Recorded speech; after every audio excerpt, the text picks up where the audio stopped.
Good Wednesday morning, and thanks for joining us from the Ohio AgNet, the voice you know with the news you trust studio, sponsored by BASF. Visit with your local ag retailer about 0% financing on all BASF crop protection, seed treatment, and Zetavo brand soybeans now through March 15th. I'm Dusty Sonnenberg. Well, outside, cloudy skies, 24 degrees on the barn thermometer, but with that little bit of wind, it makes it feel like wind chills are in the single digits. Some new snow on the ground overnight, depending on where you're at in the Buckeye State, would determine how much you received. This quick calendar reminder, the Ohio Beef Council and Ohio Cattlemen's Foundation, in partnership with the Ohio State University Animal Science Department, will be hosting Beef 509. Once again, it runs February the 27th and the 28th at the Animal Science Building on the campus of the Ohio State University. Beef 509 is an intensive education program designed to help cattle producers better understand the food side of their business and implement best management practices to improve beef quality, enhance profitability,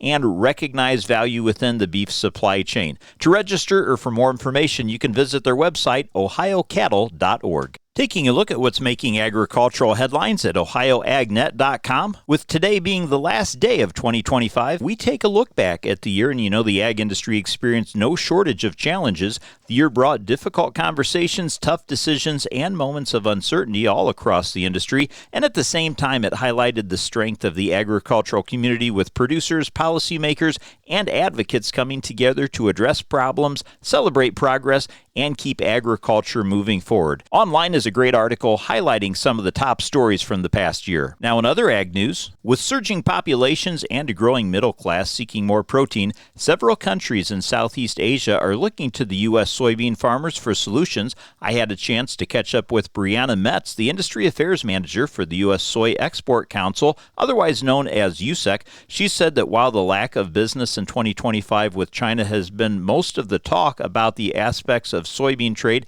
there are many exciting opportunities for soybeans and soybean meal trade developments in other countries. You can read more about that, as well as catch a video interview Ty did looking at the implications of the new FCC policy on agricultural drone use. All that, as well as markets and weather, available at ohioagnet.com.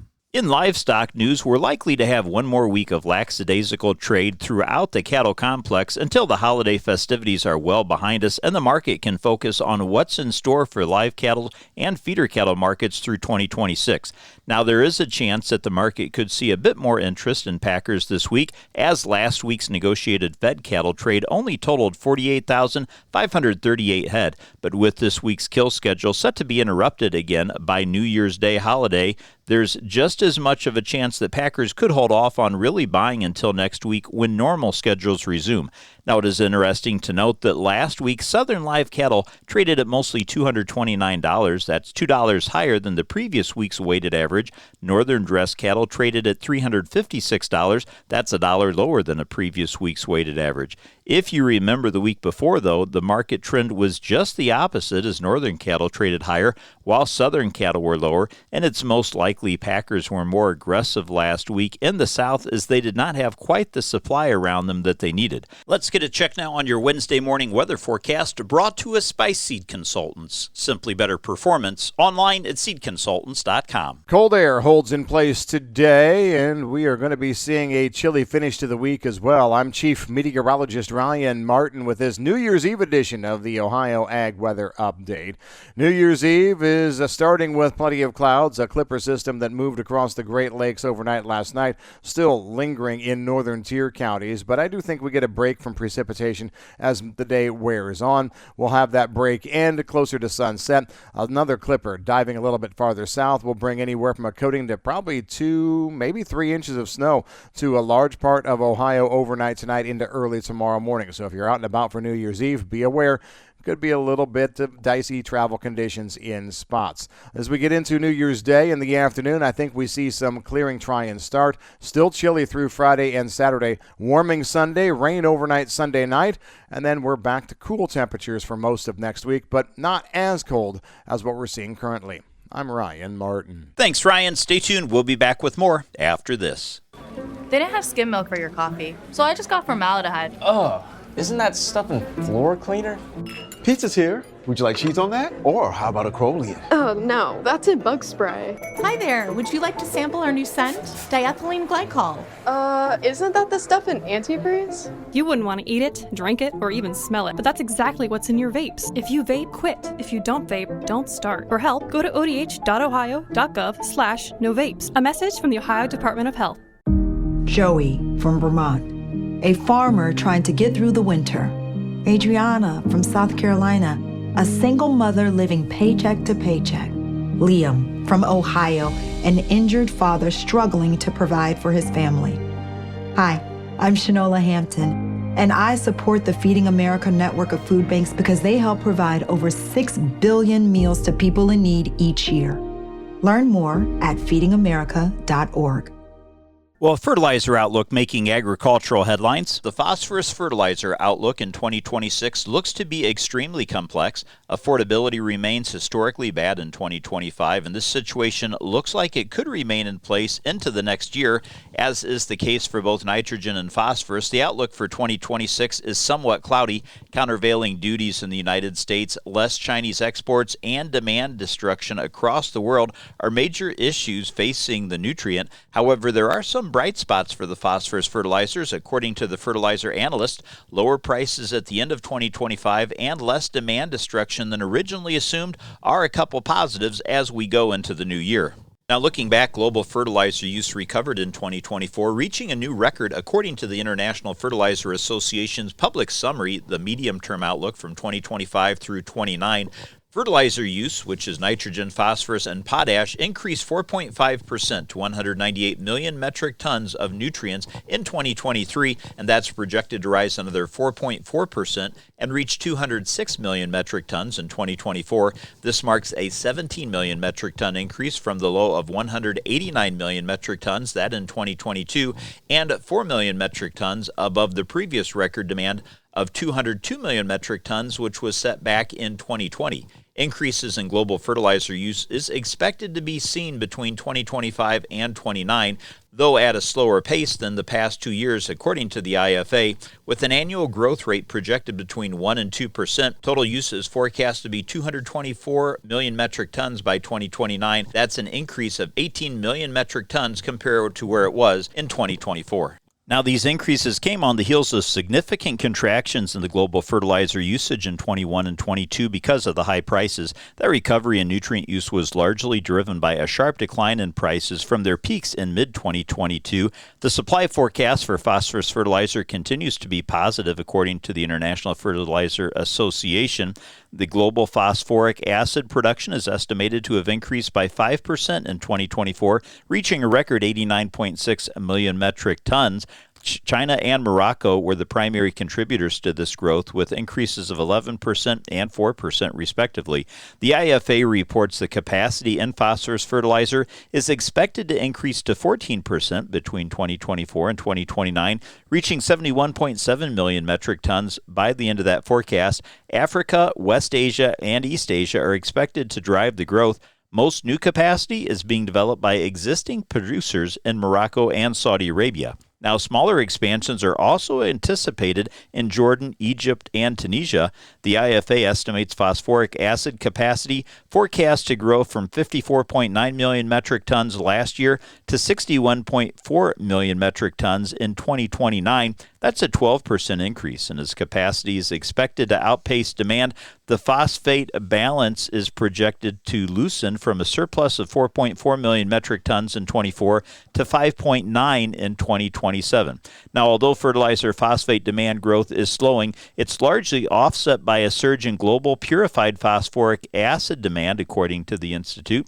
The demand growth is forecast to drive a stabilizing phosphate balance by the end of the medium term, assuming that the PPA demand growth of 5% a year holds true. In other agricultural news, looking south of the equator, down in South America, erratic weather has kept Brazil's coffee growers cautious ahead of 2026. Now, 2025 was a roller coaster year in Brazil coffee production. USDA's Foreign Ag Service estimates that this year's Brazilian coffee production will total 63 million 60-kilogram bags of fuel, according to the latest semi-annual report from the Foreign Ag Service.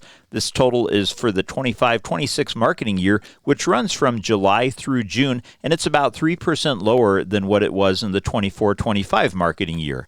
The most popular coffee variety, Arabica, took a notable hit from the harsh weather during the 25 growing season. Brazil continues to experience erratic and unpredictable weather patterns characterized by drought, insufficient rainfall, and cold fronts that can lead to frost and hail on coffee farms in the main producing areas. As a result, a significant reduction in the Arabica coffee production is expected for the 25-26 Brazilian harvest, that according to the Foreign Ag Service. Now, Brazil's Arabica coffee is forecast to be 13% lower than the 24-25 year. The less popular coffee variety, Robusta, fared better in its production cycle, which helped the overall Brazil coffee crop supply outlook, but supply concerns remain strong and prices reflect those concerns.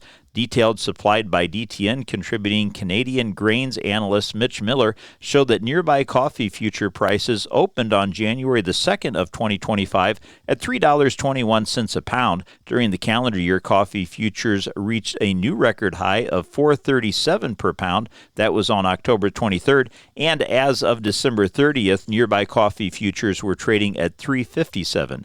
Now, dry conditions and possible heat stress on coffee trees and beans in Brazil's leading Arabica producing state of Minas Gerais are notable features as coffee trading adjusts following the turmoil created by U.S. tariffs on Brazilian coffee imports. Stay tuned. We'll be back to take a look at your markets after this.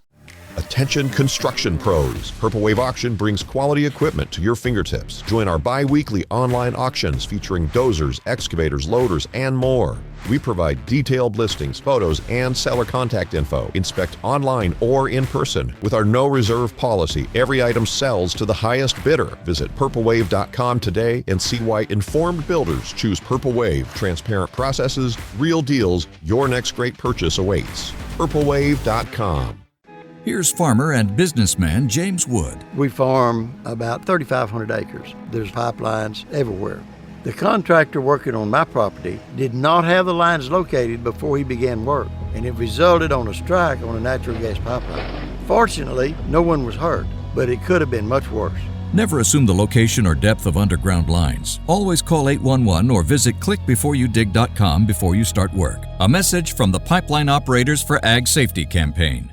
It's time now for today's market analysis, brought to you by the Louis Dreyfus Company. Excited to be building the newest state-of-the-art soybean crush facility in Upper Sandusky, Ohio. Call 574-566-2113 for information on soybean marketing to LDC. Grain markets finished lower on Tuesday. Not quite as harshly as we started the week, but still not much in this marketplace to get too super excited about overall. The Board of Trade was slowly digesting China purchases of soybeans. There was 130 some odd metric tons, 1,000 metric tons that were sold to China, and another batch to unknown. The unknown destination sales seem to have been a conglomeration. So not all yesterday, multiple smaller sales that made up over the past couple of days. We're now hearing that China has booked about 10 to 11 cargoes of U.S. soybeans in the past few days. Total commitments now nearing 9.5 million metric tons. That means China has another 2.5 million of U.S. soybeans to secure to meet its late October purchase pledge. The expectation is that that will happen in the first half of January, and then demand shifts to South America. South American weather forecast continues to look good as well. I'm Ryan Martin. Thanks, Ryan. Let's take a look now at how your markets closed, brought to us by Seed Consultants. Simply better performance online at seedconsultants.com. March corn closed down 1 3/4 cents a bushel at $4.40 1/2 cents. May was down 2 1/4 cents per bushel at $4.48 1/2. January soybeans were down 3 1/4 cents at $10.46 1/4, while March beans were down 1 1/4 cents at $10.62 1/4. March Kansas City wheat closed the day down 5 1/4 cents at $5.22, while March Chicago wheat was down 2 1/4 at $5.10 3/4, and March Minneapolis wheat down a penny, $5.78 1/2 cents. Now in the overnight trade, March corn is down 1/4 penny at $4.40 1/4 cents, and May corn down 1/4 penny at $4.48 1/4. January soybeans are down 2 3/4 cents at $10.43 1/2 cents, with March beans down a penny and 3/4 at $10.60 1/2, Wheat for July trading a penny lower at $5.33. Your September wheat down a penny and a quarter, $5.47 1/4. At the close in livestock, December live cattle were up $2.27.5 at $231.17.5. February lean hogs closed 97.5 cents higher at $85.45, and feeder cattle for March up $2.90 at $344.57.5. Thanks for joining us. This is the Ohio AgNet.